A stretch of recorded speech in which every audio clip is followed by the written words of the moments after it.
I knew guys that was drinking lean during that time that'd be like, hey man, if I don't have no lean today, I might shit on myself. And I'd be like, damn, my nigga, like, I'm about to stop drinking this shit because I'm not about to be walking around shitty booty for no goddamn lean. I don't give a fuck. Freddie Gibbs, from Gary, Indiana. I'm a rap artist, I think. New album coming out called Bandana.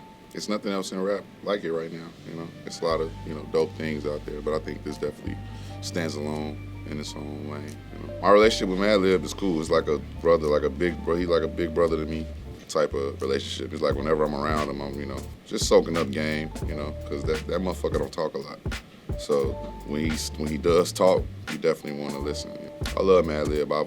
As I said before, he's challenged me, lyrically in ways that probably no producer ever has. So he definitely made me a better MC. The difference between Pinata and Bandana, first one, I was kind of new and fresh to it. I didn't really know what Madlib really was, and I definitely didn't know that we was gonna create a cult classic album like that. So I was kind of shooting in the dark, you know what I mean? This one I feel is more calculated, a little bit more precise, probably what makes it better than the first one. I feel like, the first time we was just like making beats and just making raps.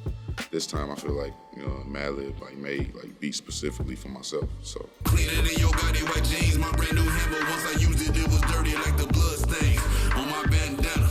Blood stain on the bandana. I think that represents, a real violent, turbulent lifestyle.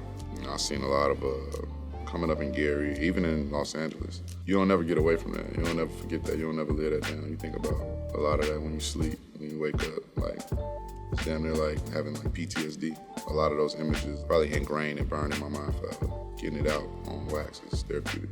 There's definitely pressure when you come in with a follow-up to anything. You know what I mean? That's why I don't get into part twos and no shit like that. It ain't Pinata part 2 or nothing like that. It's just, I want Pinata was Pinata and then, this is Bandana. I want this to stand alone, on its own and be a classic in its own right. The difference between when I do albums with Madlib, I would say the only difference is the production. Because I think that you're getting the same me on any kind of beat, you know what I mean? But, when I work with Madlib, it's just a different kind of production. Like I said, it's a challenge. It's more of a puzzle that pushes me to be a better rapper, a better MC. A lot of times when I'm just rapping on other beats, I'm just styling on that shit, you know what I mean? Doing my thing. But with Madlib, I gotta really break that shit down. Putting together the samples and, putting together when I made the beat switches and stuff like that, you know what I mean? I wanted to, really make it something for the ages, you know what I mean? And not just, it's just something that you stream today and throw away tomorrow. Music's so fucking disposable right now, So I was just like, man, I want to make something that's gonna stick to your ribs, But in the booth, one in the fucking cage. If I wrote my raps, you'd be a slave to my fucking page. One foot in the booth, one in the fucking cage. If I wrote my raps, you'd be a slave to my fucking page. When I wrote that rap, I was like, the beat is just so, you know what I mean? It just reminded me of Biggie. You know what I mean? I was in that zone when I wrote that. You know what I mean? When I was rapping that, that's what I felt like. I felt like Biggie on there. Hip hop came in the studio talking about Jay-Z, and it kind of pissed me off. Talking about how Jay-Z was such this great rapper and all of that. And he is, definitely. All due respect to Jay-Z, but when motherfuckers coming in my sessions talking about other rappers and how great they are, then I gotta show you the reason why the fuck you in here right now. You know what I'm saying? Okay, if these motherfuckers so great, go to their goddamn session. You know what I'm saying? You in my session right now. Go to state the roster, my garage deep. Floating in the foreign on massage seats. Yeah, can keep designer on the broad feet. The massage seats beat, I don't know how the fuck I rapped over that beat. Honestly. Madlib, look, man, I love Madlib, man. He's so fucking weird. He the weirdest person I know. When he come with shit, man, me and Lambo, man, we sit with this shit. We might sit with a beat for days before I even rap on it, because it's just man, how the fuck do we attack this? You know what I mean? But the fact that I can attack it is what sets me apart from all, 99.9% of the rappers in the game. The past 10 to 12 years, I feel like I've had to definitely work harder. I think that 90% of cats would have quit by now if they had to take my career path or deal with the things that I've had to deal with. 2014, around that time, I was probably heavy in the drugs. That shit ain't good for you at all, man. I'm glad that I, kicked that, the syrup, the pills, all of that old dumb shit. You know what I mean? Like when I see kids doing that shit now, I'll be like, you know what I mean? I'm just glad that I, escaped that lifestyle with my youth still intact. I knew guys that was drinking lean during that time that'd be like, hey man, if I don't have no lean today, I might shit on myself. And I'd be like, damn, man, like, I'm about to stop drinking this shit because I'm not about to be walking around shitty booty for no goddamn lean. I don't give a fuck. During the jail shit, there's a lot of praying and a lot of reading and a lot of, just self-searching, soul-searching going on during that time when I was making these records. So you get a lot of that in the album because I was trying to find myself again. I didn't even know if I wanted to rap again. After that, I just wanted to just be with my family.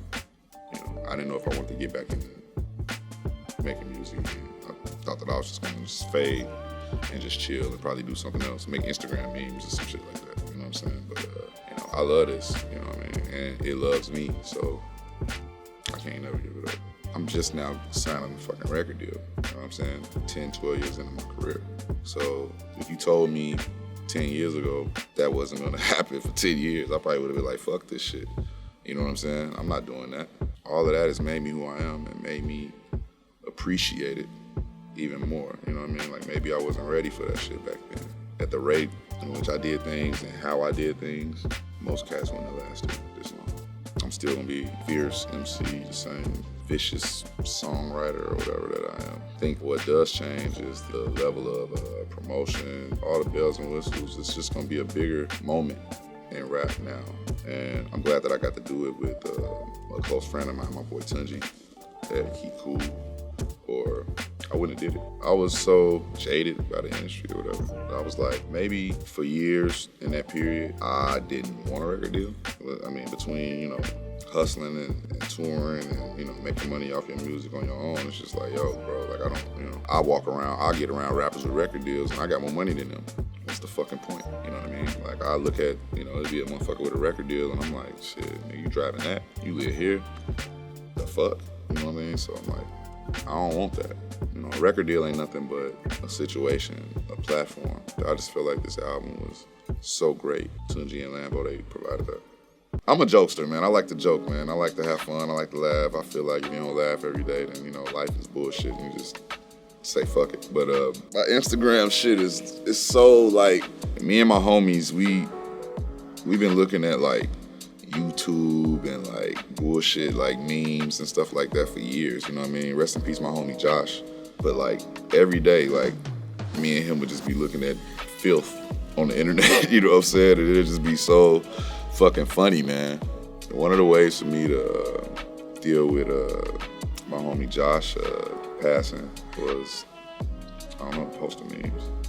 It gave me a sense of, I don't know, I really miss that guy, man. Every time I like post one of those or something like that, it just remind me of just me and him laughing, man. Josh is one of my best friends, man. Like, if it weren't for Josh, man, I wouldn't even make music again or anything like that. I had like left LA and I had like moved back to Gary and I was like in Atlanta and shit, man. I didn't really have no clear-cut plan on what I was gonna do with my life, man.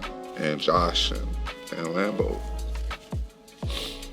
they basically, made me come back to California and rap, and they saved my life. I wouldn't be where I'm at without those guys. I wouldn't have my kids without those guys. And I'm at such a great place in my life. And, man, this album came from a real, I was in a real dark place when I recorded this shit. So to come out of all of that and to be where I'm at now, I had this new situation, 2 beautiful kids, my family, everything's going great. I just bought a brand new house. You know what I'm saying? I'm just happy that this actually came into fruition. You know what I mean? Because, shit, I didn't even know if Madlib wanted to do another album with me, you know what I mean? But, man, I'm blessed, man. I think this project is a testament to that. I am cut. I was crying shit out, man. My bad, y'all. I ain't mean to get off. We was talking about memes and shit.